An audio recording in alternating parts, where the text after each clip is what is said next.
సవాలు రైతు రుణమాఫీ. మీరేమో ఆగస్ట్ 15 అన్నారు. హరీష్ ఏమో రాజీనామా లెటర్ తీసుకుని వెళ్ళి అమరవీరుల స్తూపం దగ్గర కాసేపు కాలక్షేపం చేసి వచ్చాడు ఆయన. ఇప్పుడు 15వ తారీఖు తర్వాత రాజీనామాకి ఆయన రెడీ, బై ఎలక్షన్ తేల్చుకుందాం అని చెప్తున్నాడు ఆయన.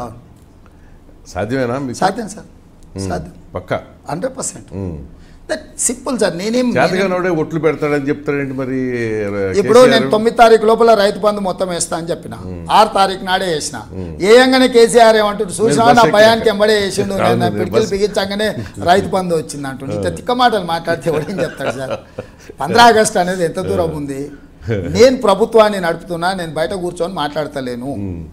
నేను ప్రభుత్వాన్ని నడిపేటప్పుడు ప్రభుత్వం యొక్క వెసులుబాటు ఏంది, ప్రభుత్వం ఎక్కడి వరకు లోన్లకు పోవచ్చు, ప్రభుత్వం అప్పులు ఏం చేయొచ్చు, రీపే చేయాల్సిందేంది, ఇన్కమ్ ఏం పెరిగింది, జిఎస్టీలో నేను ఏం పెంచుకున్నా, ఇంకో దాంట్లో ఏం పెంచుకున్నా అనేది నాకు తెలుసు కదా సార్. అవును, అదే నాకు అంటే నేను ఇప్పుడు కూడా మీ ద్వారా చెప్తున్నా, 15 ఆగస్టు లోపల రైతు రుణమాఫీ చేసి తీరుతా. ఓకే, హరీష్ మాట కట్టుబడి ఉంటే మంచిది. లేదు ఇంకోసారి మాట్లాడేటప్పుడన్నా జాగ్రత్తగా మాట్లాడితే బెటరు. ఎందుకంటే ఇంకా రాష్ట్ర రాజకీయాలలో ఎక్కువ కాలం ఉండాలి కదా ఆయన. సో అందుకోసం అని అందరూ వాళ్ళ మామలాగానే అనుకుంటే తప్పవుద్ది. అందరూ వాళ్ళ మామలాగా ఉండరు కదా. ఇక్కడి వరకు నేను ఏం చెప్పినా ఏం చేసినా నా ట్రాక్ రికార్డ్ కూడా చూడాలి కదా. నేనేం కేసీఆర్ను కాదు కదా. అప్పటికాడికి సంతోషం పెట్టడానికి సకలకులో పెట్టినట్టు అన్ని ఏ పడతాయి మాట్లాడేసి ఇక పోతే అటే పోతే టైప్ కాదు కదా. నేను రోజులో 18 గంటలు పబ్లిక్లో ఉండేటోళ్ళు. సో బట్ ఈ కేసీఆర్ కూడా అంటున్నాడు, ఈయన ముఖ్యమంత్రికి తగిన భాష మాట్లాడట్లేదు ఆయన అని. ఆ తోకమట్టగాడు అన్నాడు, చాలా అన్నాడు. నా కొడుకులు అన్నాడు, పిగుడుగా అప్పట్లో. నిన్న కూడా అంటేనే నేను తిరగబడి మాట్లాడినా. అప్పటి వరకు నేను మాట్లాడలే. ఆయన బయటకు వచ్చి ఆయన భాష వల్గర్గా ఉండుతోటి నా సింపుల్ సార్, నేను ఎవరిని ముందు మాట్లాడాను.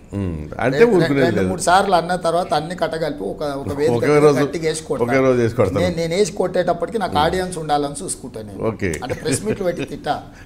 ఓ 50,000 1,00,000 మంది ఉంటే అప్పుడు ఆ మజా వేరు ఉంటుంది మనం మాట్లాడితే. సో అప్పుడు తీసుకొని కొడతా. సో నేను వారికి స్పష్టంగా చెప్తున్నా, ఈ తెలంగాణలో ఇలాంటి భాషా ప్రయోగానికి వారే పితామహులు. అది వారు ఇప్పటికన్నా దిగిపోయినాకైనా వ్యవహారాన్ని మార్చుకుంటే మంచిది. నేను మాట్లాడతా కానీ మీరు నన్ను ఏమనొద్దు అంటే అది కుదరదు నా దగ్గర. నేను పదే 2-3 సార్లు చెప్పిన. వారు పెద్దలు జానారెడ్డి గారు మర్యాద కూరుకున్నారు, జయపాల్ రెడ్డి గారు మర్యాద కూరుకున్నారా, నాకు అంత మర్యాద లేదు, నీ పట్ల అంత నాకు